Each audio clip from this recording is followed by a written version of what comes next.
아이고 비도 오고 주말인데 이렇게 자리를 만들어줘서 고맙습니다. 제가 목소리가 별로 안 좋아서.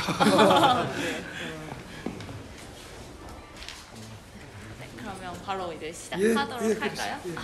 네, 일단 저희 먼저 인사를 좀 드리고 시작하면 좋을 것 같습니다. 안녕하세요. 이번 서울시장 보궐선거 공동행동을 주관하게 된 연세대학교 통학생회장 최은지입니다. 안녕하세요. 네, 저 이어서 하겠습니다. 저는 부총학생회장 박현민입니다. 아이고, 안녕하세요. 네, 그리고 오늘 간담회는 이제 중앙대학교 그리고 고려대학교에서도 같이 주최해 주셨고 또 여러 서울권 대학에서도 협력을 좀 해주셨습니다. 그래서 이제 중앙대부터 먼저 소개해 주시면 좋을 것 같아요. 안녕하십니까. 중앙대학교 총학생회장 최승혁입니다. 안녕하세요. 반갑습니다. 네, 중앙대학교 부총학생회장 임교원입니다. 안녕하세요. 고려대학교 중앙비상대책위원장 김규치입니다. 반가워요. 안녕하세요. 고려대학교 정무대학 학생회장 이유지입니다. 예, 반갑습니다. 네, 일단 이제 저희가 저희 소개를 했으니까 이제 후보자님도 간단한 자기 소개를 좀 부탁드리고 싶습니다. 예, 저는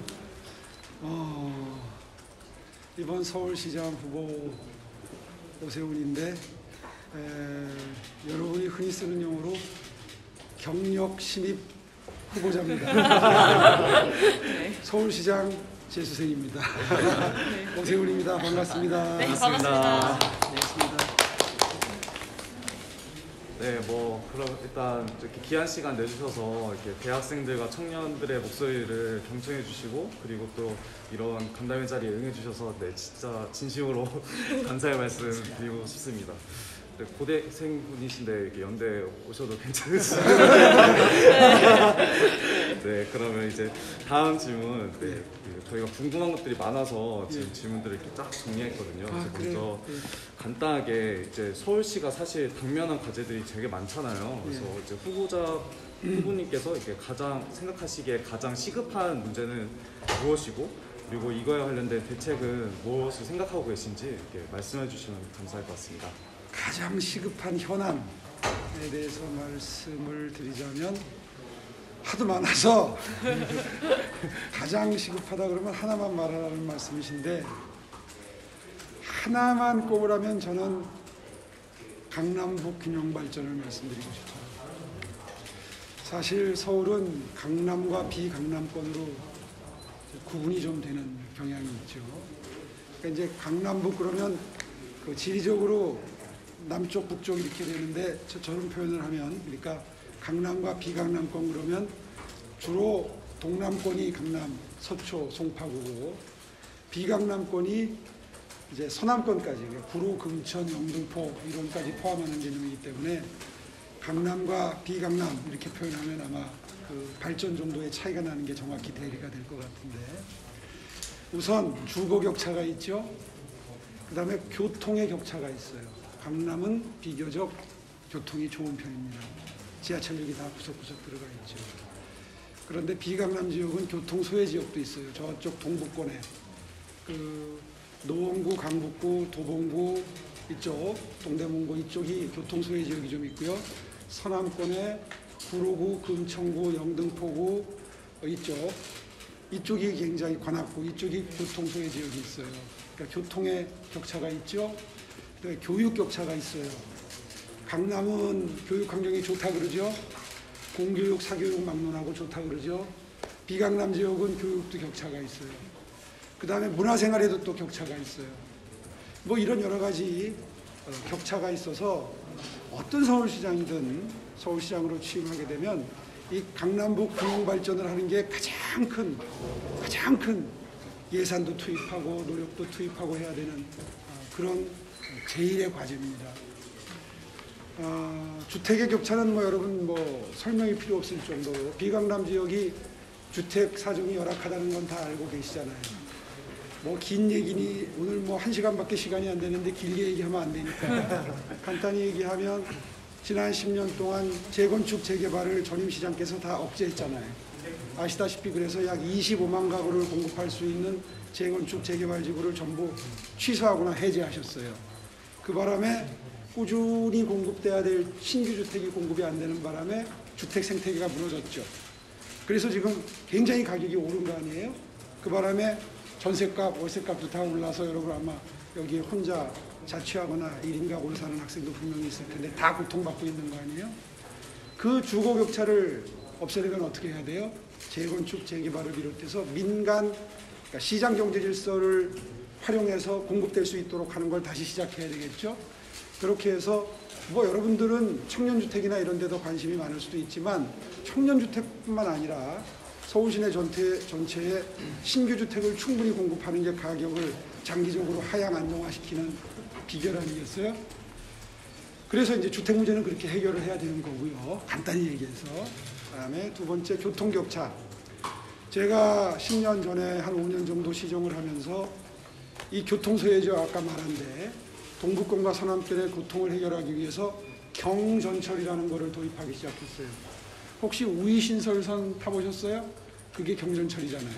보통 전철보다 양수도 작고 그리고 사이즈도 좀 작은, 그래서 공사비가 좀 덜 드는, 그러니까 이쪽 외곽 지역이기 때문에 굳이 그냥 전철을 집어넣는 게 예산상 조금 한계가 있기 때문에 돈을 합리적으로 쓰기 위해서 가성비를 높이기 위해서 경전철을 시작했는데, 그때 시작하려고 했던 게 서남권의 신림선, 목동선, 무슨 뭐 서부선 이런 것들, 그 다음에 또 뭐 관악구에 서부선, 신림선, 갑자기 목동선 이렇게, 그래 동북 지역에 동북선, 면목선, 우이신설, 경전철, 연장선 이런 것들 그때 다 시작을 해 놓았어요. 그런데 후임 시장님이 들어오자마자 이걸 다 필요 없다고 다 취소시켜 버렸어요. 그래서 정말 그때 보면서 제가 저건 정말 잘못하는 건데 하는 생각을 했는데, 한 3, 4년 하시더니 깨달은 거예요. 이거 실수했구나. 이게 꼭 필요한 거구나. 그래가지고 다시 또 한다고 그랬어요. 그 바람에, 늦어지는 바람에 지금쯤이면 다 완성되어 있을 시점입니다. 10년 동안. 근데 지금 저 동북선 같은 경우는 이제 삽하고 있고 뭐 다 초기 단계예요, 새로. 어쨌든 안타깝지만 강남북 균형 발전에서 제일 중요한 게 교통 사각지대에 이 경전철 놓고 그 9호선 연장하고 이런 것들, 그게 사실은 서울에서 제일 중요한 강남북 격차 해소 방법이에요. 그래서 제가 다시 시장으로 들어가면 이거를 최대한 속도를 내서 교통 사각지대 없애겠다는 거, 이게 주요 공약 중에 하나입니다. 그 다음에 이제 교육 격차가 있어요. 다 아시잖아요. 강남 지역하고 비강남 지역이 얼마나 교육 격차가 심한지. 그리고 공교육이 활성화되면 사교육 시장이 커지질 않을 텐데, 공교육이 부실하니까 사교육 시장이 커지는 것도 문제고, 여러분 부모님들 경제 형편에 굉장히 악영향을 미치죠. 사교육비가 많이 들어가니까. 그래서 비강남 지역의 그 수업의 학습 콘텐츠의 질을 끌어올리는 게 정말 중요한데, 이거는 본질적으로는 교육청의 문제죠. 근데 교육청이 예산이 늘 한계가 있어요. 그래서 서울시가 지원을 하죠. 저 때 책걸상 바꾸고 뭐 화장실 바꾸고, 그 다음에 원어민 교사 영어, 그때 아마 초등학생들도 여기 계시나? 그죠? 영어 원어민 교사 기억나요? 네. 근데 그 이후에 제가 퇴임한 이후에 영어 원어민 교사가 2명에서 1명으로 줄고 해서 수업이 좀 부실해졌을 거예요. 예산이 부족하니까 그런 거예요. 뭐 방과후 학습비 이런 거. 사실은 우리 사회가 다 같이 공존하고 상생하는 사회가 되려면 교육 사다리가 튼튼해야 돼요. 부잣집이나 어려운 집이나 학생들이 똑같은 학습의 기회를 가질 수 있어야 계층 이동 사다리가 만들어져서 사회가 공존하는 사회, 상생하는 사회가 되잖아요. 제 이번에 보고가 서울부터 공정 상생인데, 그렇게 하기 위해서는 어떤 방법이 있을까요? 강남에 있는 학교를 억지로 강북에 옮겨놓을 수 없잖아요. 강남에 있는 학원들을 억지로 강북으로 옮겨놓을 수 없잖아요. 어떻게 하면 되겠어요? 연구해서 강남구청에서 하는 인강, 아마 여러분들도 그걸로 공부한 분들 혹시 계실지 모르겠는데, 거기가 콘텐츠가 좋죠? 예, 질이 높잖아요. 네. 예, 그래서 강남구에 맡겨놓을 일이 아니다. 어차피 강남구에서 하는 걸 서울시내 전체가 처음에 돈을 내야 아마 등록이 될 거예요. 한 번 정도 등록을 할 때 돈을 받는 걸로 알고 있어요. 그것도 없이 서울시가 직접 인강을 강남처럼 하겠다는 거예요. 지금 강남에서 하는 인강은 주로 입시 위주로 하죠. 앞으로 하는 거는 초등학교, 중학교, 고등학교에 같은 공교육이라도 동네마다 지역마다 학교의 그 교육의 질이 차이가 나고 또 선생님들마다 약간씩 또 어쩔 수 없이 차이가 있잖아요. 그거를 전부 공평하게 공부하게 해드리려면 어떻게 해야 되나? 서울시가 재원을 투자해서 강남이 하는 인강처럼 하겠다는 거예요. 그러면 학년별로 다 방과후 수업이 인강으로 가능해지고 그러면 전부 똑같은 퀄리티에 똑같은 질의 방과후 학교가 제공되는 거니까 강북 지역도 강남 지역도 격차가 없어지겠죠. 그러면 이게 아마 시간이 들으면 교육 격차가 좀 해소가 될 수 있지 않을까. 이런 아이디어에서 이번에 교육 격차 해소 방법을 그것도 공약을 했어요. 뭐 이거 설명하면 1시간 더 걸리는데 지금 제가 최대한 줄여가지고 빨리 설명드렸고 뭐 문화 격차 이런 거 해소하는 방법도 있는데 다 생략하고 어쨌든 주거 격차, 교통 격차, 교육의 격차는 해소하겠다. 이게 서울시장으로서 제일 중요한 과제라고 말씀드릴 수 있습니다. 네, 감사합니다. 후보님께서 이제 잔대 시장에 대한 평가와 함께 이제 강남에 대한 여러 가지 그런 균형을 맞추기 위한 여러 가지 말씀을 하신 것 같은데요. 사실 이번에 저희 서울시장 보궐선거 공동행동에서 저희가 다루고자 이번에 이제 앞으로 다루고자 하는 내용이 이번 사실 청년 대학생 의제가 어떻게 보면 정말 중요한데 사실 많이 묻혀지고 있다라고 저희들이 많은 청년들과 대학생들이 생각을 하고 있습니다. 그래서 이렇게 세계교 학교 총학생회뿐만 아니라 뭐 여러 가지 명지대학교부터 뭐 동국대, 숭실대 등 여러 가지 학교들에서 지금 저희 여러 가지 공동행동을 하고 있는데요. 이제 저희가 이제 대학생 청년 중에서 제가 가장 중요시 여기고 있는 의제들을 이제 후보님께 이제 말씀을 드리고자 했습니다. 이제 크게 카테고리가 3개 있는데요. 이제 첫 번째는 대학생과 코로나19입니다. 대학생과 코로나19. 또 두 번째는? 두 번째는 이제 대학생과 주거 문제. 주거 문제. 그리고 마지막으로 대학생과 청년 실업 문제입니다. 청년 실업 문제. 이제 먼저 간단하게 이거 제가 질문 드릴까요? 네. 네. 그러면 이제 첫 번째 카테고리인 대학생 코로나19에 관련해서 이제 질문 드리겠습니다. 뭐 일단 사실 방역이 어떻게 보면 전 국민의 가장 중요한 지금 밀접하게 관련 있는 행정 요소라고 할 수 있는데 이제 후보님께서 서울시장이 되신다면 이제 방역에 대한 지금 기조에 대한 입장과 그리고 차후 방역 기조 및 대책에 대한 계획이 있으신지 말씀해 주시면 됩니다. 이것도 할 얘기가 많지만 최대한 해보겠습니다.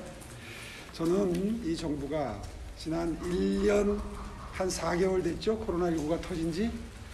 그동안 이 정도 시간이 흘렀으면 조금 더 정교한 코로나 방역 대책, 그러니까 다시 말해서 거리두기, 이걸 좀 더 세심하고 정교하게 준비할 충분한 시간이 있음에도 불구하고 그걸 못했다고 생각해요. 왜냐하면 제가 동네에 다녀보니까 동네에 가면 뭐 PC방도 있고 카페도 있고 식당도 있고 당구장도 있고 뭐 여러 가지 자영업자 그 업종이 한 뭐 수십 개 있잖아요. 수백 개 있을지도 몰라요. 그런데 그 업종마다 업태가 다 달라요. 그리고 소비자가 가장 많이 들어오는 시간대가 다 다를 수밖에 없죠. 예를 들어서 PC방 같은 데 가보니까 오후에 많이 온다는 거예요. 노래방은 당연히 저녁 때 많이 오죠. 그런 거를 정교하게 다 따져가지고 업종별로, 업태별로 거리두기 매뉴얼을 만약에 만들어 두었다면 지금쯤 이렇게 모든 업종이 다 피해를 입지 않을 거예요. 왜냐하면 똑같이 9시까지만 영업해라, 예를 들어서 10시까지만 영업해라 이러면 9시까지 영업하면 그때쯤 전부 지하철 다 몰려서 타야 되잖아요. 버스 다 타야 되잖아요. 그럼 오히려 거리두기를 실패하는 거 아니에요? 그렇잖아요? 그러니까 업태별로, 업종별로 영업하는 시간도 딱딱 지정을 해서 서로 모든 협회가 다 있으니까 뭐 PC방 협회도 있고 뭐 카페, 요식업 협회도 있고 그러니까 그분들이랑 같이 의논을 해서 그 업태에 맞는 거리두기 매뉴얼을 만약에 딱 정해가지고 전국적으로 힘들면 서울만이라도 만들었다면 얼마나 합리적인 효율적인 사회적 거리두기가 됐겠으며 그리고 그 자영업자들이 지금 매출 감소 때문에 거의 빈사 상태인데 그분들의 매출 감소를 가장 최소화할 수 있지 않겠어요? 언뜻 들어도 제가 드리는 말씀이 합리적이지 않아요? 그런데 이 정부는 1년 내도록 뭘 하고 있다가 아직도 9시, 10시까지 영업을 하라고 그런단 말이에요. 그러니까 저녁 늦게 영업하는 업종들은 다 죽을 노릇이죠. 근데 이게 누가 해야 되나 가만히 생각해 보면 이거는 중앙정부가 할 일도 아니고 구청이 할 일도 아니에요. 이건 서울시에서 해야지 되는 거예요. 서울시가 기준을 정해서 메뉴를 정해서 25개 자치구에 다 통일적으로 쫙 내려보내고 서울시에서 이걸 한번 해봐가지고 잘 되면 전국이 다 배워갈 거예요. 그래서 전국적으로 이 합리적인 기준이 통하면 그나마 이 방향이 잘못 잡힌 게 바로 잡히면서 경제에 악영향을 미치는 코로나 영업 제한, 영업 금지 같은 게 얼마나 합리적으로 작동할 수 있겠어요. 그러면 굳이 나라에서 무슨 코로나 지원금을 준다, 뭐 무슨 위로금을 준다 이런 나라 빚내 갖고 지금 전부 하는 건데 우리 나라 빚이 천조입니다. 천조. 예산의 한계가 있고 다 여러분 부모님이 힘들어서 일해서 벌어서 내 세금으로 지금 이거 다 나눠주는 거 아니에요. 이렇게 합리적으로 할 수 있는 방법이 있는데 아무도 그걸 안 했다.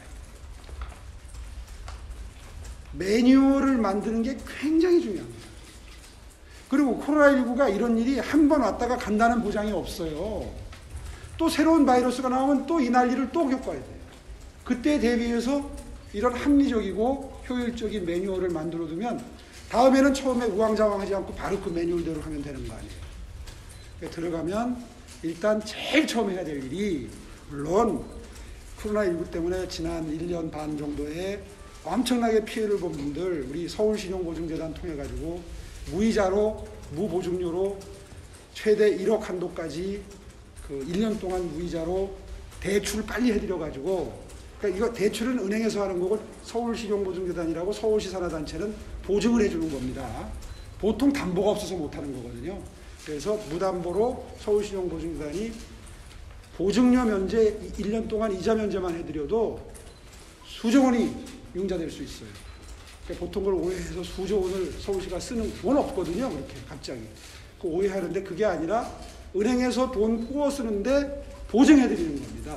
그러면 보통 뭐 1억씩 다 꿀 것 같지만 안 그래요. 왜냐하면 그렇게 꽂다가 다 갚아야 될 돈이니까 본인들이 꼭 필요한 만큼만 3천, 5천 정도, 5천만 원 정도까지 융자를 받거든요.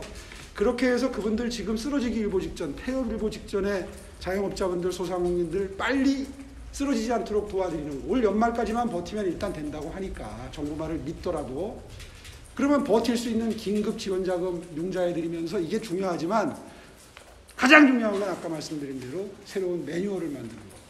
그래서 들어가자마자 왜냐하면 지금 우리나라가 백신 확보 순위가 전 세계에서 102위입니다. 102위. 지금 접종 속도로 보면 105위. 우리나라가 백신에 관한 한 세계에서 아주 후진국으로 떨어져 버렸어요. 백신 확보를 이 정부가 못했기 때문에 그래요. 그러니까 정부는 지금 올해 말까지 집단 방역 한다 그러지만 전문가들은 우리나라는 늦어져서 내년 상반기까지 간다 그래요. 그러면 빨리 지금 매뉴얼부터 만들어요. 들어가서. 늦었다고 생각할 때가 빠를 때입니다. 제가 4월 달에 들어가서 여름 되기 전에 빨리 매뉴얼 만들어가지고 지금 이제 지금도 요즘에 코로나 확진자 숫자가 지금 조금씩 또 늘고 있어요. 400명 정도 전후 왔다 갔다 해요. 전문가들은 지금 다시 재확산될 가능성도 있다 그러거든요. 그러니까 들어가자마자 매뉴얼 만드는 거. 그 다음에 폐업 위기에 몰린 소상공인, 중소상공인들 지원하는 거. 이 두 가지가 코로나19와 관련해서 가장 중요한 일입니다. 감사합니다. 다음 질문. 예, 이게 그 코로나19 시국에서 대학생들한테 가장 뜨거운 이슈가 등록금 반환. 가만있어 봐. 아까 주거 뭐 세 가지였잖아요. 네. 근데 이게 카테고리별로 이렇게 질문이 한두 개씩 있습니다. 네. 아니 코로나19하고 주거 그다음에 또 세 번째 뭐 있었나? 청년 실업. 실업입니다. 실업. 그건 네. 얘기 안 해도 돼요? 제일 중요한 게 실업 문제 아닌가? 네. 순서대로 일단 네, 첫 번째 저희 카테고리 마무리하고 이거 하고 네네네. 오케이. 네. 그 등록금 반환 이슈 가장 뜨거운데요. 아무래도 코로나19로 다 등교를 하지 못하고 다들 똑같은 등록금을 내고 또 학생들의 손해와 어려움이 큰데 학교가 보통 분담하지 않는다 이런 목소리가 굉장히 큽니다. 그래서 혹시 만약에 시장이 되신다고 하면 서울시 차원에서나 아니면 또 뭐 서울시정 차원에서나 혹은 뭐 국무회의도 들어가시니까 그냥 정보적인 차원에서나 등록금 부담 완화라든지 아니면 학생들의 장학 지원을 확대하기 위한 그 정책을 고민해 보신 게 있다면 말씀 주세요. 예, 지금 벌써 하시는 거 보니까 서울시의 영역이 아니라는 걸 알고는 계세요. 그러니까 아마 국무회의 얘기도 하시는 것 같은데 맞습니다. 사실 서울시가 할 수 있는 건 한계가 있죠. 서울시대의 그 많은 대학의 등록금 문제를 서울시장이 뭐 이렇게 저렇게 영향을 미칠 수는 없는 문제고요. 다만 서울시장은 정부에 건의하고 촉구하는 정도의 역할을 할 수 있을 텐데 사실 지난번에도 이 비슷한 젊은이와의 대화를 했는데 그 자리에서도 그게 제일 관심사더라고요. 그러니까 작년에는 코로나 첫 해니까 학생들이 이거 수업은 많이 부실해졌는데 등록금은 왜 똑같이 내야 되냐 해결해달라 했을 때 그래도 좀 대학 당국에서 움직이는 분위기가 있었다는 거예요. 근데 올해 들어서는 또 다시 쓸고 보니 이제 원상으로 돌아갔다. 이거 좀 어떻게 해결할 방법 없느냐 이런 질문을 그때도 받았었는데요. 물론 서울시가 나서서 건의드리고 촉구하는 것이 의미는 있지만 이거 어차피 교육부가 해야 될 일이고 대학 당국이 해야 될 일인데 저는 그렇게 생각합니다. 학생들 입장에서 생각하면 교육의 질이 분명히 낮아졌지만 또 이제 모든 거는 정책은 역지사지를 해야 되거든요. 학교 당국 입장에서 생각해 보면 고정적인 지출은 그대로 있는 셈입니다. 학교 당국의 인건비, 뭐 예를 들어서 교수님들 월급, 교직원들 월급, 시설물 관리비 이런 거는 지출하는 게 조금 줄었을 뿐이지 거의 그대로 유지됐을 거 아니에요. 그런 관점에서 학교 당국의 입장도 역지사지를 해보면 마냥 줄일 수만은 없을 것 같다는 생각도 역시 좀 듭니다. 어쨌거나 그런 모든 것을 합리적으로 판단을 하고 반영을 해서 양쪽이 다 만족할 수는 없겠지만 뭔가 협의가 있어서 좀 등록금을 감액해드리는 건 저는 필요하다고 생각합니다. 그래서 시장이 되면 일단 서울 시내에 있는 대학교 총장님들 만나 뵙고 입장도 좀 들어보고 그래서 제가 글쎄 표현이 정확할지 모르지만 어떤 중재자의 역할을 좀 자처해도 괜찮지 않을까. 그래서 오늘 이 자리에 계신 학생 대표분들은 물론이고 뭐 각 학교별로 지금 대표성 있는 학생들이 있으니까 함께 그 다음에 서울의 주요 대학 총장님들 또 뭐 이사진들 이런 분들하고 같이 모여서 지혜를 좀 한번 모아볼 필요가 있겠다 하는 생각을 합니다. 속 시원한 대답을 못 해드려서 죄송합니다.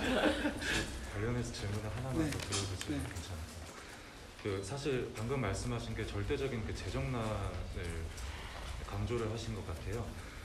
그리고 이 절대적인 재정난이라는 게 사립대학 재정이 등록금으로 다 운영이 되기 때문에 해결이 거의 어렵다라고 저희도 생각이 드는데 예전에 토론회를 하실 때에도 대학과 학생들이 자율적으로 잘 협의를 했으면 좋겠다라는 의견을 전해주셨는데 저희가 이번에 코로나로 대학이랑 본부랑 협의를 하는 일이 많다 보니까 사실 어렵습니다. 자율적인 협의라는 게 학생들의 의사결정권도 굉장히 낮고 절대적인 재정난이 해결이 안 되기 때문에 굉장히 어려워요.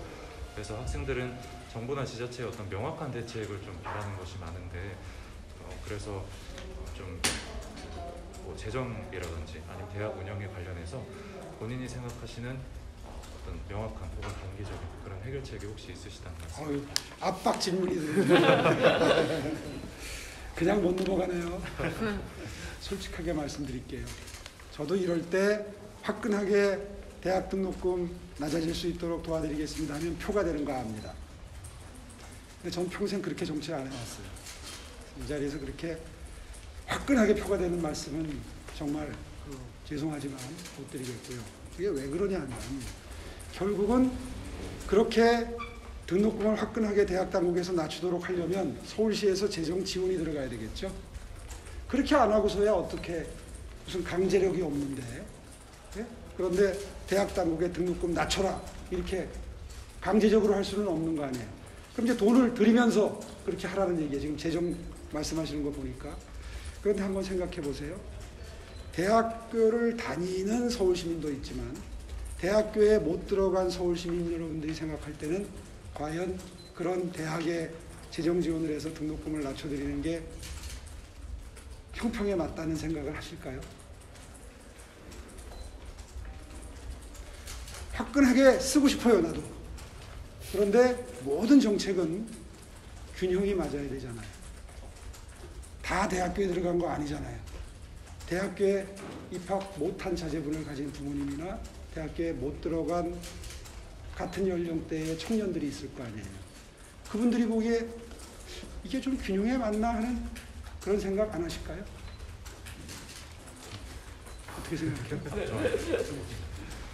사실 그래도 저는, 대학에 지원을 해야 돼요? 예, 대학생이다 보니까 대학생 차원에서 말씀을 드릴 수밖에 없고, 사실 또 시장 후보로서 여러 가지 측면을 고려를 하셔야겠지만, 사실 학생도 학생들이고 부모님들도 굉장히 대학 등록금 준비하느라 많은 어려움을 겪고 계십니다. 그래서 이 문제가 대학생의 수로 보면 일부일 수 있지만, 또 이 대학 사회, 또 대학을 가는 문화라는 게 한국 사회의 어떤 지배적인 문화이고 또 어떤 지배적인 사고이기 때문에, 또 그 사회의 많은 구조 속에서 대학이라는 게 차지하는 비중이 크기 때문에 저희가 생각할 때는 굉장히 중요하다는 문제가. 맞아요.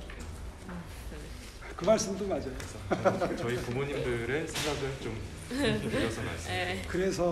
그래서 꼭 대학생분들은 아니지만 청년층을 위한 공약을 많이 준비를 했습니다.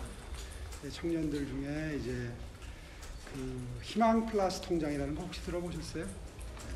희망 플러스 통장이라는 게 제가 시장 시절에 도입한 건데, 청년들이 열심히 일해서 어려운 나중에도 허리띠를 졸라매고 저축을 하면 그 저축 액수만큼 도와드리는 거예요. 서울시 재정으로.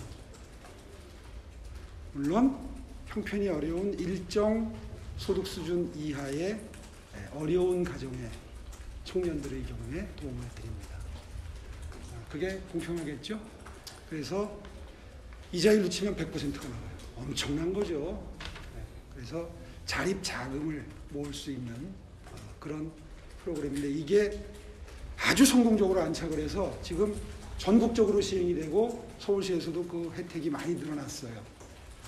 그래서 제가 들어가면 그 혜택을 2배로 드리려고 해요.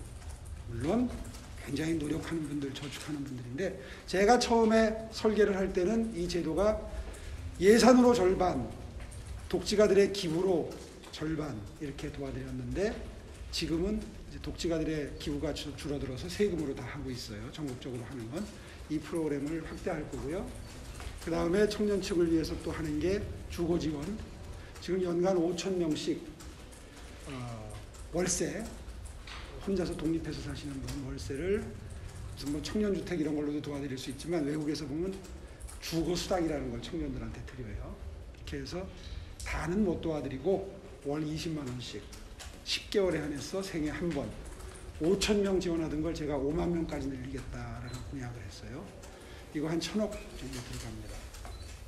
굉장히 예산을 잘 쥐어 짜가지고 만든 건데, 이런 지원도 있고요. 또 금전으로만 도와드리는 게 아니라 사실은 열심히 하려는 청년들에게 아까 왜 강남에 인강을 하듯이 청년 취업 사관학교라고 해서 취업하는 데 필요한 이른바 기술지능을 높여드리는 거예요. 요즘에 글로벌 기업에 취직하려면은 빅데이터, AI, 핀테크, 블록체인 뭐 이런 최첨단 과학기술에 정통하면 취직이 좀 많이 쉬워져요. 그래서 그런 거를 공부하려는 학생들에게 서울시가 온라인, 오프라인으로 교육 플랫폼을 만드는 거예요. 각자 전공이 달라서 특히 인문학 계열 공부를 하면 취직이 잘 안 되잖아요. 그러니까 공학 계열, 공학적인 지능이 발달하면 취직이 잘 되잖아요. 그러니까 그런 청년 취업 사관학교 같은 걸 만들어서 대학 교육을 받고도 취업하려면 또 사교육 시장에 들어가서 무슨 자격증 따고 학원 다니고 해야 되는 비용을 낮춰드리는 거. 이거에 현금 드리는 것보다 훨씬 더 중요한 도움이라고 생각해요. 또 청년 몽땅 정보통이라고 해서 어떤 이런 혜택이 있는지를 몰라서 이용 못하는 분들이 많아요. 그러니까 딱 자기 지금의 처지, 내가 뭐 대학 몇 학년이고 전공은 뭐를 했고 뭐 가정 형편은 어떻다 이렇게 치면 그분이 이용할 수 있는 복지 혜택이나 이런 교육 지원 정책이 쫙 뜨면서 이름만 써놓으면 신청이 딱딱 될 수 있도록 하면 얼마나 좋겠어요. 이런 지원.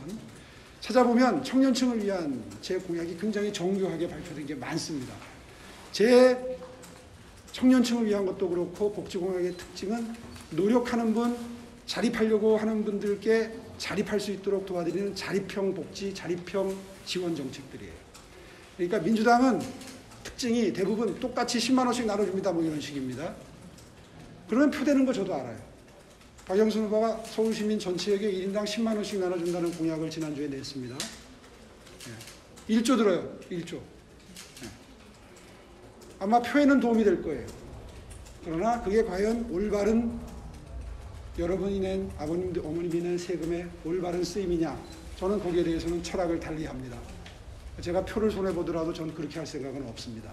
그건 분명히 말씀드리겠어요. 어쨌든 간에 지금 대학생 자녀를 가진 부모님의 경제 사정을 고려해달라 하는 말씀 전 100% 동의합니다. 그러나 정책이라는 건 시행을 하면서 수혜자층이 있으면 그 수혜자층보다는 더 어려운 분들이 그 수혜를 보면서 공평하지 않다고 느끼는 거, 이런 거는 좋은 정책은 전 아니라고 생각합니다. 그래서 균형을 맞출 수 있는 정책을 최대한 찾아내는 것이고요. 그래서 부작용과 역기능이 최소화될 수 있는 정책을 선택해서 제시하고 시행하겠다. 이런 말씀을 다시 한번 드리겠습니다. 네, 감사합니다. 이제 방금 전에 주거 말씀도 하셨는데 사실 이제 대학생과 청년의 이렇게 환경 중에서 가장 중요한 게 주거 문제인 것 같아요. 이제 대학생분들도 이제 코로나19에도 불구하고 자취하시는 분들도 지금 많고, 그리고 또 청년들의 내 집 마련 문제도 정말 중요한 문제라고 생각합니다. 그래서 이제 후보님께서 이제 대학생 청년 주거 문제에 대해서 어떻게 생각하시고 대책을 이제 전에도 조금 말씀하시겠지만 이 카테고리에서 좀 말씀 나누시면 좋을 것 같습니다. 보통 청년층의 표를 받으면 청년 주택 정책을 내겁니다. 그럼 귀에 쏙 들어오죠? 그런데 기본적인 것은 전체적인 주택 수급이 많아져야 청년층이 들어갈 집에 월세가 싸지는 거예요. 그게 진짜 내기 정책이에요. 그러니까 전임 시장님도 청년 주택 건설을 굉장히 많이 강조를 했어요. 좋아요. 좋아요. 그렇게 하는 것도 좋아요. 그러나 서울 시내 전체의 신규 주택이 충분히 공급되도록 하는 게 더 기초적인 정책, 좋은 정책이라고.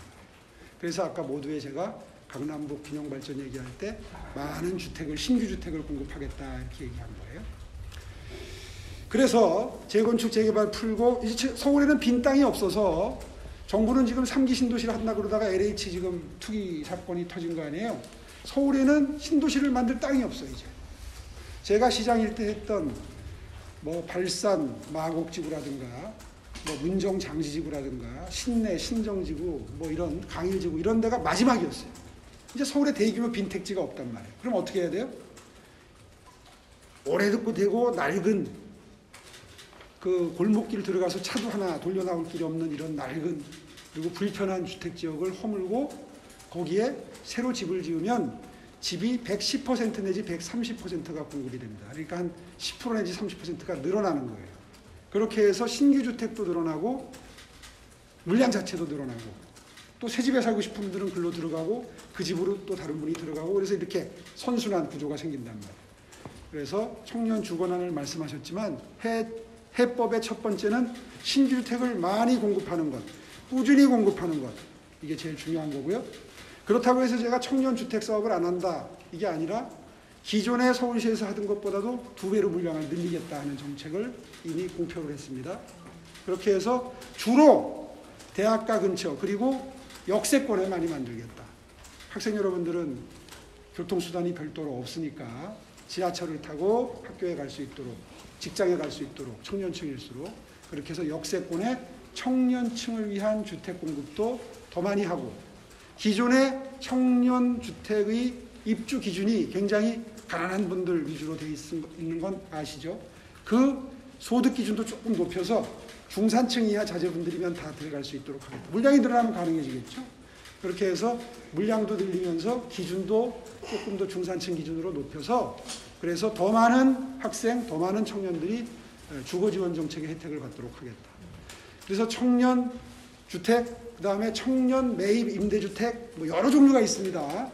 신혼부부 주택 이런 것도 있고요. 그런 거 전부 늘리고, 거기에 더해서 아까 말씀드린 월 주거지원 20만 원 하는 거 5천 명에서 5만 명으로 늘리면 아마 거의 대부분의 젊은 층들이 웬만하면 이 주거정책의 혜택을 받으실 수 있다.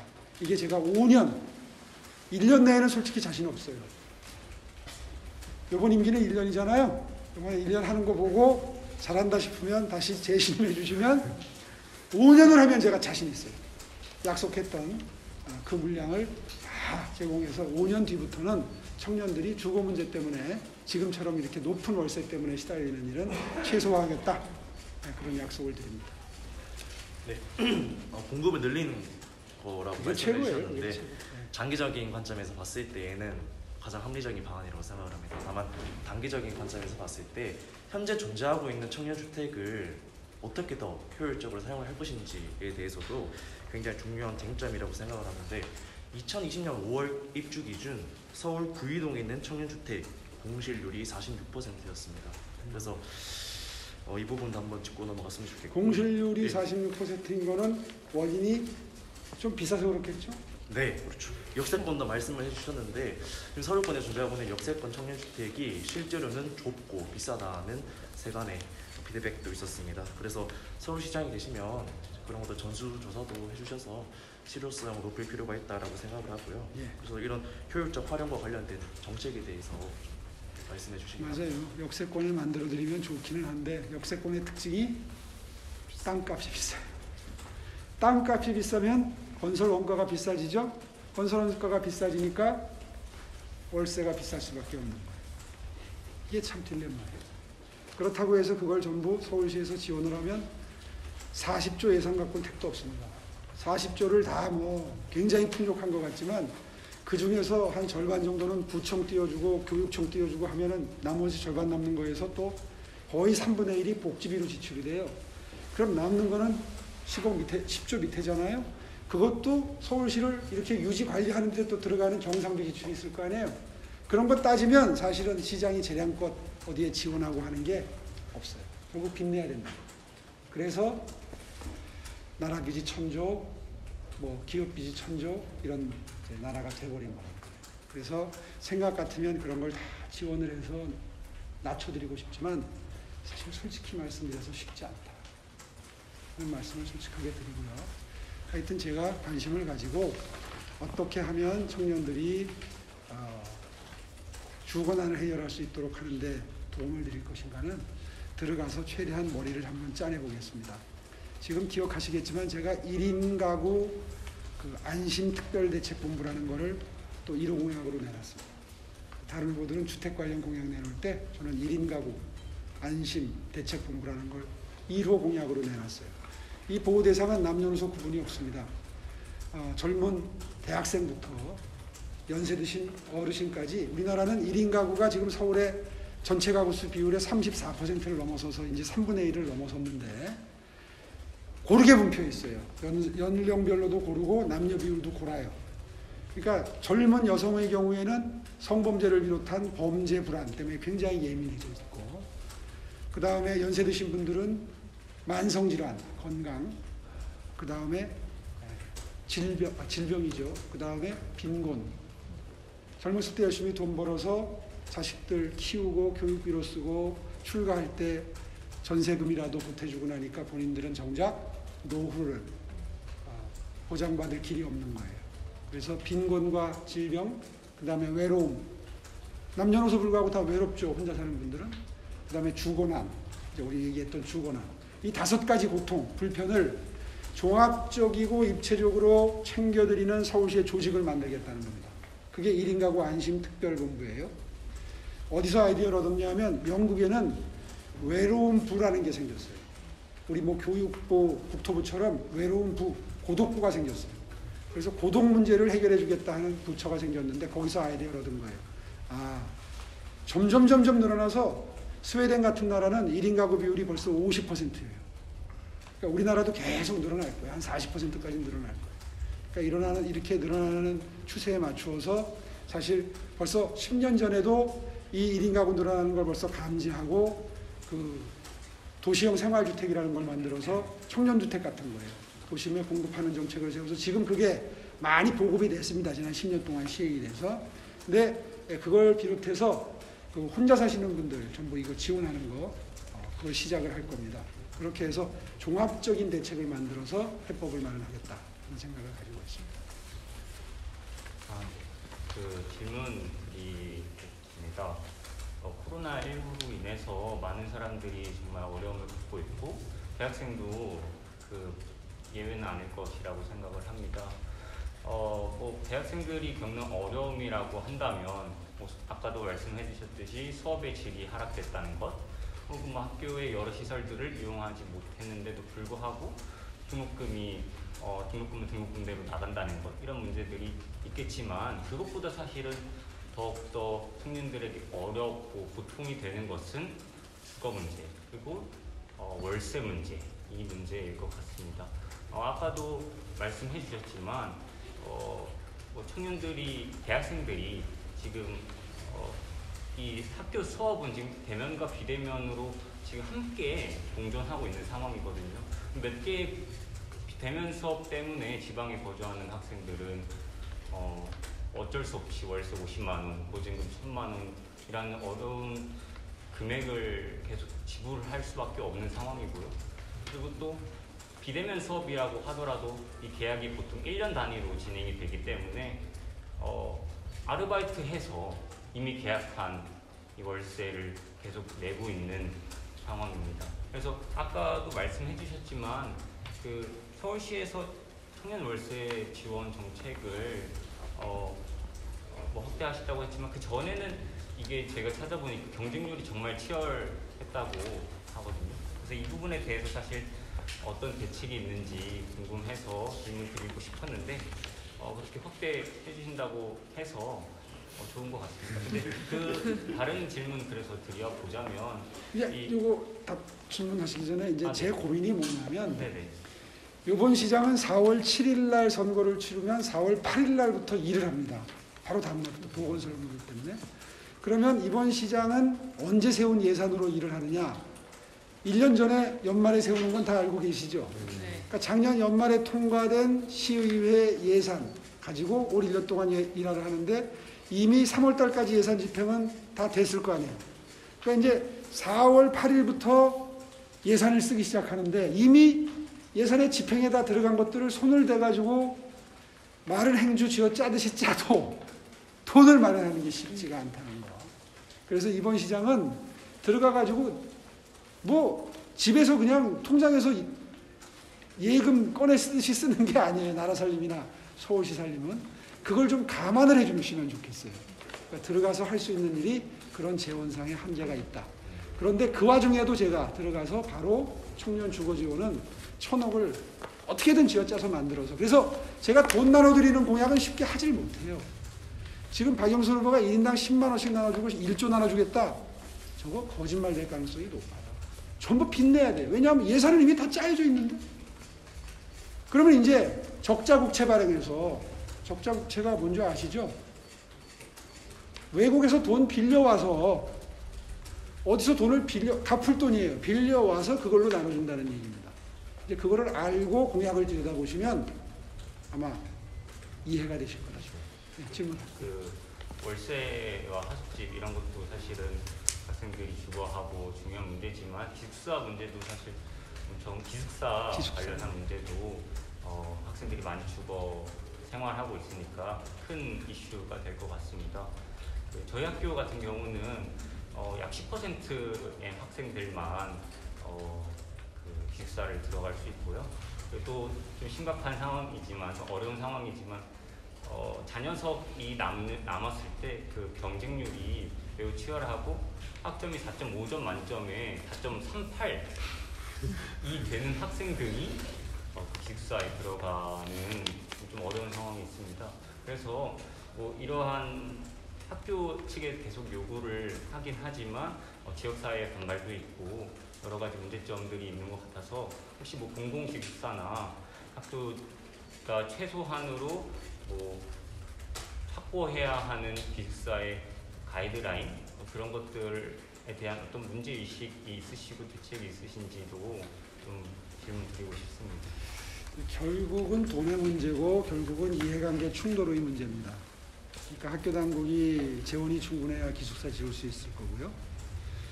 그 다음에 그 지역 사회에 이제 그 하숙을 하거나 이제 집을 가지고 월세를 놔서 수입으로 삼는 분들의 반발 때문에 지금 그 말씀하신 거 아니에요? 그래서 지역 사회와의 상생, 공존하고자 하는 마음가짐 이런 게 이제 이 기숙사 문제를 해결하는데 관건이죠. 잘 알고 있습니다. 제가 시장직을 수행할 때도 기숙사를 지으려는 대학 당국과 또 학생들과 그 지역 주민들의 어떤 갈등과 마찰 이런 것들을 중재하느라고 애를 먹었던 기억이 나는데요. 그게 사회가 성숙해지면서 겪는 일종의 성장통이라고 볼 수 있겠죠. 그래서 제가 이번 선거 캐치프레이즈에 공정, 상생이라고 써놓은 걸 아마 많이 보셨을 거예요. 이건 이제 그 사회가 얼마나 성숙한 사회이냐에 따라서 또 얼마나 경제적으로 풍요로운 사회이냐에 따라서 해결이 될 문제인데 사실 지금 빚내서 엉뚱한 데 쓴 게 너무 많아서 다 알고 있을 거예요. 막 나눠주잖아요. 빈부격차 없이 똑같이 나눠준다는 정책 몇 번 쓰고 나면 그런 데 쓸 돈 다 사라지고 없는 겁니다. 그러니까 아까 말한 대로 1인당 10만 원씩 나눠주면 1조면은요 그거 가지고 기숙사를 지어도 뭐 수백 수천 채 지을 수 있는 돈인데 막 이렇게 나눠주고 마는 거 아니에요. 그러니까 그런 거에 대해서 우리 적어도 대학생 여러분들, 청년들은 예리한 눈으로 지켜봐야 됩니다. 그런 정책들이 과연 다른데 이렇게 꼭 필요한데, 꼭 필요한데 지금 말씀하셨잖아요. 꼭 필요한데 들어가는데 지원할 수 있는 돈으로 쓰여져야 될 것들이 그냥 막 선거 때 선심 쓰듯이 이렇게 공약으로 막 등장하는 거에 대해서 정말 날카로운 시각으로 이게 과연 공정, 상생의 가치에 맞는 것이냐를 여러분들이 정말 깊이 있게 들여다봐 주시지 않으면 민주주의라는 게 이 표로 선거한다는 게 자칫 정말 제가 그래서 포퓰리즘을 차라리 돈풀리즘이다 이렇게 표현하자라는 걸 보고 제가 무릎을 쳤는데 하여튼 그런 부분을 좀 유심히 봐주세요. 제가 시장이 되면 기숙사 문제 해결할 수 있도록 정말 노력할 생각입니다. 이제 뭐 대학생과 주거 관련된 이제 후보자님의 뭐 정책도 잘 들어볼 수 있었고 공정 상생에 맞는 여러 정책들을 준비를 해주신 것 같아요. 이제 뭐 주거 문제, 코로나19 문제도 있지만 사실 아까도 말씀드렸다시피 대학생과 일자리, 뭐 대학생과 청년 실업 이런 문제도 사실 저에게 좀 뜨거운 이슈로 항상 대두되는 문제라고 생각을 합니다. 이제 근 10년간 청년 실업 문제는 그럼에도 해결이 되지 않고 있으며 올해 들어서도 실업률이 이제 9.5%에 달한다고 알고 있습니다. 그리고 사실 코로나19로 인해서 취업 시장이 더욱 악화된 상황입니다. 그래서 이거에 대해서 후보자님은 그 근본적인 원인이 좀 뭐라고 생각을 하시는지 여쭤보고 싶습니다. 정말 중요한 질문을 해주셨어요. 여러분, 청년 일자리 만든다. 또 시니어 일자리 만든다. 정부에서 계속 발표가 나오죠. 일자리를 정부가 만드는 게 정상적인 상황입니까? 그 일자리에 그 일을 하시고 받아가는 그 임금, 결국 세금이죠. 청년 일자리 급조한 거, 어르신 일자리 급조한 거, 이런 급조된 일자리에 나가는 돈이 전부 세금으로 나가는 거예요. 예산에서 나가는 거예요. 그런 거를 양질의 일자리라고 하나요? 그거 아니죠? 몇 년 전에 우리 양질의 일자리 얘기 많이 했는데 지금 양질의 일자리는 표현 자체가 사라져버렸어요. 양질의 일자리는 뭐죠? 기업이 성장해서 기업이 매출이 느니까 더 생산하려고 공장을 늘리고 사무실을 늘리고 일손이 부족하니까 취업 자리가 많이 생겨서 일자리가 많이 생겨서 여러분들이 취직할 수 있는 그런 일자리가 진짜 일자리 아니에요. 그걸 양질의 일자리라고 해요. 이건 정부에서 직접 만드는 게 아니라 기업이 만드는 거죠. 그러면 기업이 성장하고 발전하는 과정에서 만들어지는 일자리는 어떻게 하면 만들어질까요? 이걸 고민해야 돼요. 선거 때 청년 일자리 뭐 10만 개 창출하겠다, 100만 개 창출하겠다. 그러면 10만 개의 일자리에 해당하는 세금을 쓰겠다는 얘기인데 그런 정책 누가 못해요? 그 초등학생한테 맡겨도 그런 정책은 쓸 수 있다고 생각해요. 쉽잖아요. 왜 전문적인 식견을 가진 정치인이 필요하고 행정가가 필요하겠어요? 결국 기업을 성장 발전시키는 게 양질의 일자리를 만드는 가장 중요한 방법이다. 그래서 기업을 키우려고 하는 거예요. 기업을 키우려고 하는 정당이 어딘가 한번 보세요. 국민의힘이 인기가 없어요. 이런 데서 원칙론을 얘기하기 때문에 인기가 없는 거예요. 기업을 지원하는 정책을 만들고 법안을 만들면 가진 자 편을 든다 이렇게 프레임을 짜서 공격을 해요. 기업을 돕는 건 부자를 돕는 게 아니에요. 기업을 돕는 건 일자리 창출할 수 있는 존재를 키우는 거예요.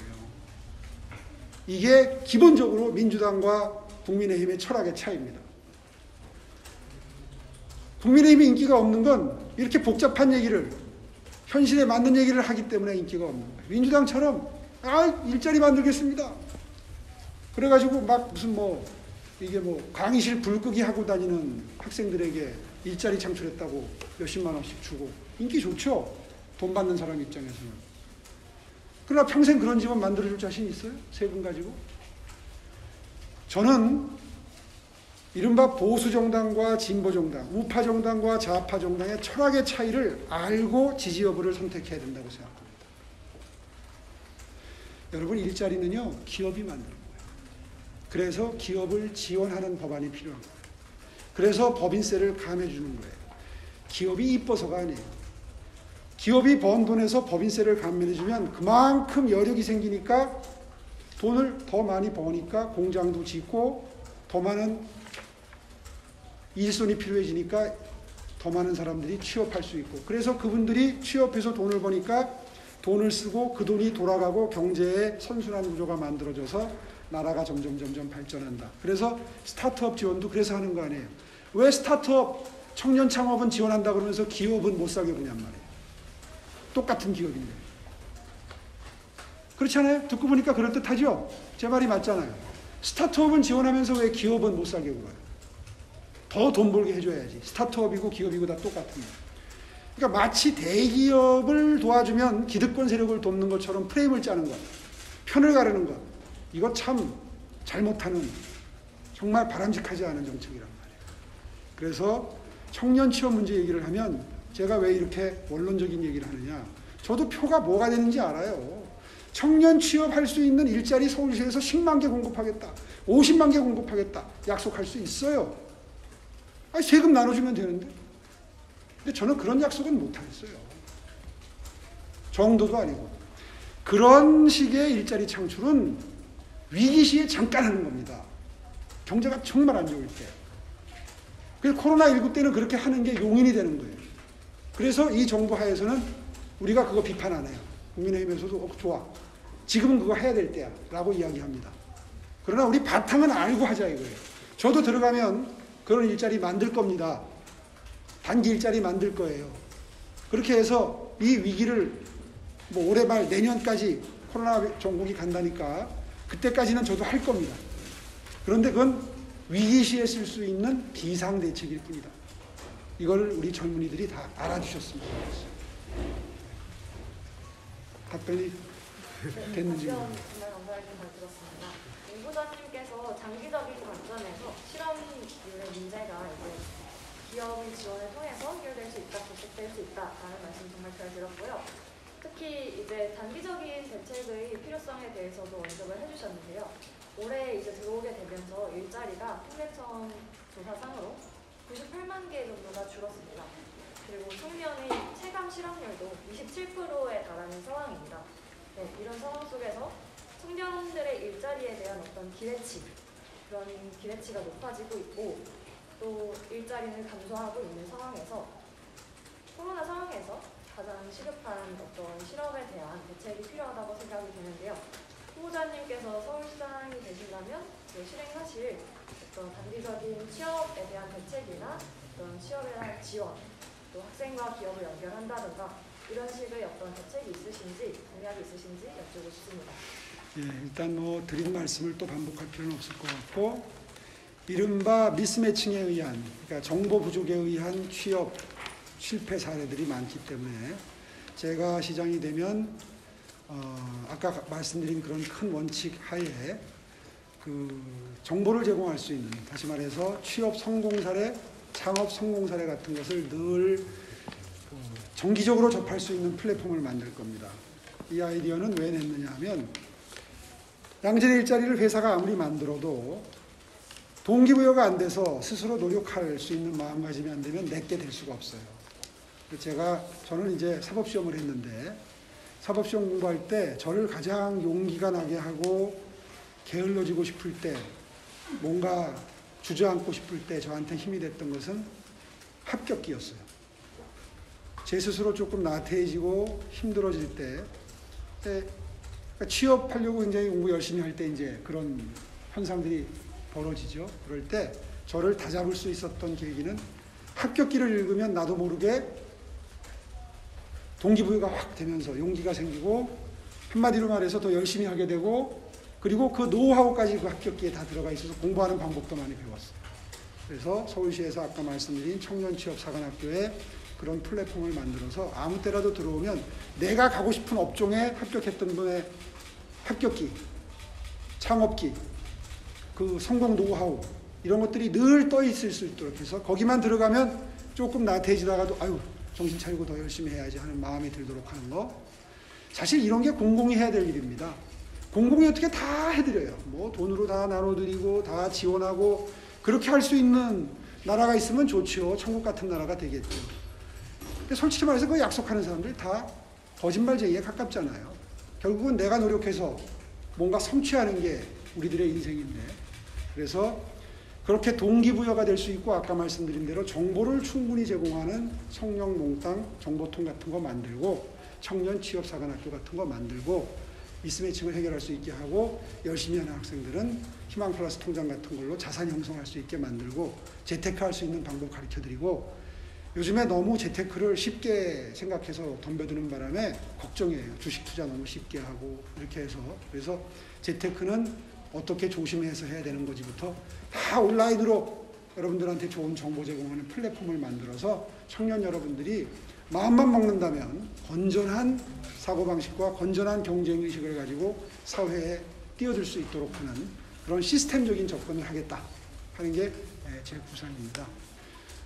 아마 이렇게 얘기 들으면 저 사람이 뭐 속 시원하게 해준다는 게 하나도 없네? 뭐 이런 생각이 혹시 드실지 모르겠는데 곰곰 한번 생각해 보세요. 이게 진짜로 지원하는 겁니다.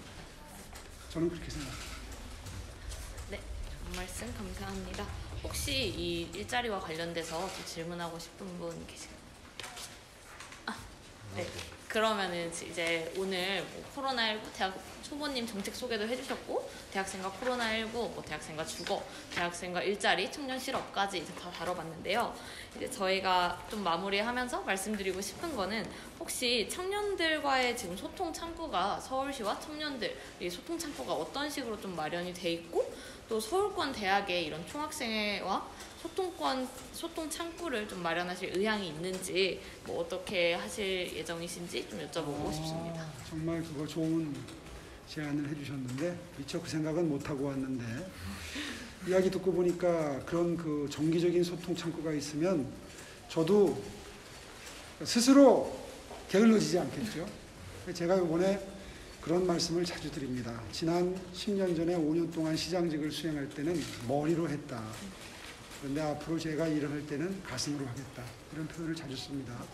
무슨 뜻이냐면 어렵고 힘들고 뭔가 절실한 분들을 만나는 시간을 늘리겠다는 뜻이에요. 저 스스로 나태해지지 않겠다는 다짐이기도 합니다. 스스로에 대한 경계이기도 하고. 그래서 옛날에 5년 동안 일할 때는 주로 공무원들하고 같이 회의하고 뭐 지시하고 결제하고 각종 그 행사에 참석하고 이러느라고 사실 주말도 없이 뛰어다녔는데, 이제 그런 시간 줄이겠다는 거예요. 줄이고 뭔가 절실한 분들을 찾아서 오늘처럼 이렇게 얘기 듣고 사정을 들으면 머릿속에서 이분들이 지금 이런 고통과 불편을 갖고 계시는구나 알고 그걸 공무원들한테 지시할 수 있고 그 방향으로 갈 수 있을 거 아니에요? 그런 생각을 하고 있었는데 대학생 여러분들 생각은 제가 아직 못했었어요. 근데 지금 오늘 얘기 듣고 보니까 뭐 취업 문제, 주거 문제, 뭐 등록금 문제 해서 여러분도 굉장히 뭔가 절실한 게 많은, 불편한 게 많은 그런 분들이라는 생각을 다시 한번 일깨우게 됐고요. 제가 만약에 일을 하게 된다 그러면 여러분과의 이런 정례적인 미팅, 그거를 정례적으로 만들어서 정기적으로 그때마다 말씀 듣고 정책에 반영할 수 있도록 그렇게 하겠습니다. 그거 하나만큼은 제가 속 시원하게 약속드릴 수 있습니다. 제가 약속 함부로 안 하는 사람이라는 거 아시죠?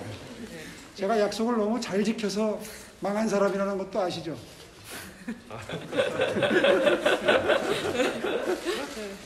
약속 잘 지킵니다. 그거는 꼭 약속 지키겠습니다. 네, 뭐 이렇게 정기적, 그러니까 뭐 여러 가지 가치들 저희가 실현하려면 여러 가지 협의나 이런 것들이 각 단위별로 다 협의가 이루어지는 것이 중요하다고 생각이 듭니다. 그래서 저번에 사실 서울시 생활치료센터 관련해서 뭐 여러 가지 상황도 저희가 뭐 국가적인 재난 상황이기도 했고 이에 따라서 뭐 기숙사가 생활치료센터가 운영되는 경우도 있었습니다.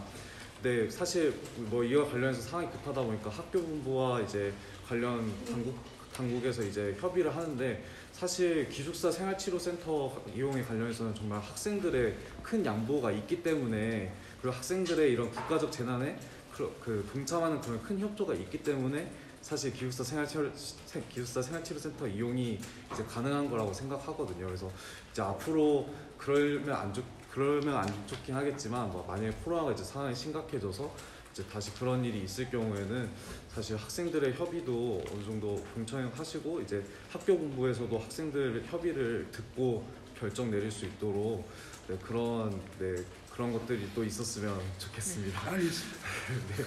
네, 오늘 간담회 질문은 이 정도이고요. 이제 마지막으로 저희 카메라가 이제 저희 대학교 총학생의 카메라인데 아이패드가 이제 PR 대학생 청년 유권자들에 대한 이제 오세훈 후보님의 이제 PR 부탁드리겠습니다. 예, 이렇게 온라인으로 비록 온라인이지만 여러분들 뵙게 돼서 정말 반갑습니다. 최근에 20대 청년층들의 지지율이 저와 그 박영선 후보, 민주당 후보와 격차가 좀 많이 벌어진다는 얘기를 듣고 정말 여러분의 그런 지지와 기대, 여기에 큰 무거운 책임감을 느낍니다. 오늘 제가 여러분을 대표할 수 있는 몇 분과 비록 대화를 나눴지만 앞으로 여러분들이 꼭 필요로 하는 거, 절실히 하는 거, 이런 것들은 제가 이제 들어가서 예산을 올 연말부터 짜게 됩니다. 그렇게 되면 여러분들을 위한 여러분들의 권익을 신장하고 여러분들이 불편을 최소화하는 그런 방향으로 예산을 짜고 운영할 수 있을 것 같습니다. 지속적으로 우리 청년들과 소통해서 정말 여러분들이 기표고 그리고 오로지 학업에만 전념하고 그리고 젊음을 즐기고 누릴 수 있는 그런 서울시 제가 한번 만들어 보고 싶습니다. 예, 여러분 지켜봐 주십시오. 고맙습니다. 네, 그러면 오늘 이렇게 간담회에 참석해 주셔서 감사하고 저희도 질문은 다 마무리됐고 이제 후보님 PR까지 마무리됐으니 여기서 간담회를 좀 마무리 지어볼까 합니다. 네, 고맙습니다. 네, 오늘 참석해 주셔서 감사하고 네, 저희도 앞으로도 그냥 잘 지켜보겠습니다. 네, 감사합니다. 네. 고맙습니다. 자, 감사합니다. 아이고 수고하셨어요. 네, 자, 다시 한번. 네, 고마워요. 아이고 준비들을 많이 하셨네. 네. 그래.